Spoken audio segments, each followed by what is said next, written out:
3 বছর আত্মীয় স্বজন সহ শিয়াবে আবু তালেবে জেল খেটেছেন। কয় বছর? জোরে বলেন।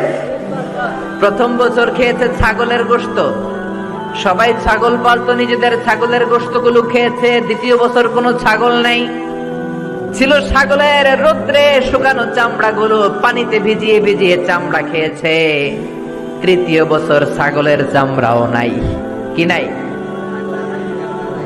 দ্বিতীয় বছর ছাগলের চামড়াও নাই, ছিল গাছের বাকল, গাছের পাতা। শিয়াবে আবি তালেবে বিশ্বনবী গাছের পাতা খেয়ে, গাছের চামড়া খেয়ে জীবন ধারণ করেছেন। বিশ্বনবীর এলাকার লোকগুলো, মুমিনগুলো কেঁদে কেঁদে হয়রান। তখনও যদি বিশ্বনবী দোয়া করতেন, কবুল করতো কে?